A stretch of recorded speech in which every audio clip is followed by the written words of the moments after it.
अपने पापा को मार दे और उसकी जो जमीन तेरे नाम आए वो बेच के और फिर यहाँ मुंबई में जमीन लेंगे, तो मैं ये तो कर नहीं सकता, इसलिए मैं खुद सुसाइड कर रहा हूँ। और భర్తలపై దాడులు, హత్యలు, బ్లాక్మెయిల్లు, వివాహేతర సంబంధాలు ప్రస్తుతం ఇలాంటి ఘటనలు దేశంలో హాట్ టాపిక్ గా మారాయి. కొందరు భార్యలు తమ ప్రియుడితో కలిసి భర్తలను హత్య చేస్తూ పక్కాగా ప్లాన్ చేసి నేరాలకు పాల్పడుతున్నారు. వివాహేతర సంబంధాలను పెట్టుకున్న మరికొందరు భార్యలు తమ భర్తలను బ్లాక్మెయిల్ చేస్తూ వారిని మానసికంగా, ఆర్థికంగా దెబ్బతీస్తున్నారు. ఈ ఒత్తిడిని తట్టుకోలేక కొంతమంది భర్తలు ఆత్మహత్యలకు పాల్పడుతున్నారు. కొన్ని సందర్భాల్లో తమకు అనుకూలంగా చట్టాలను ఉపయోగించుకుంటూ భార్యలు ఈ నేరాలకు పాల్పడుతున్నారు. अपने पापा को मार दे और उसकी जो जमीन तेरे नाम आए वो बेच के और फिर यहाँ मुंबई में जमीन लेंगे, तो मैं ये तो कर नहीं सकता, इसलिए मैं खुद सुसाइड कर रहा हूँ। और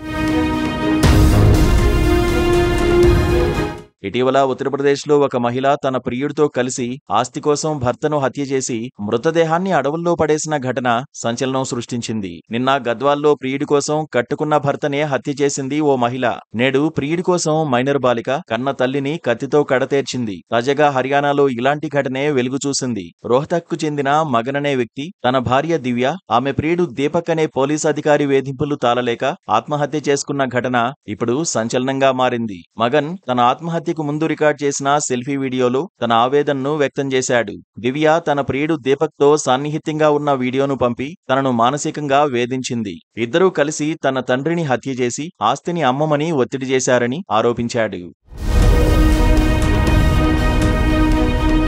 अपने पापा को मार दे और उसकी जो जमीन तेरे नाम आए वो बेच के और फिर यहाँ मुंबई में जमीन लेंगे, तो मैं ये तो कर नहीं सकता, इसलिए मैं खुद सुसाइड कर रहा हूँ। और ఇటీవల తాను పండించిన ధాన్యం అమ్మి 3.5 లక్షల రూపాయలు ఇచ్చినప్పటికీ మరో 1.5 లక్షల రూపాయలు డిమాండ్ చేస్తున్నారని కన్నీటితో వాపోయాడు.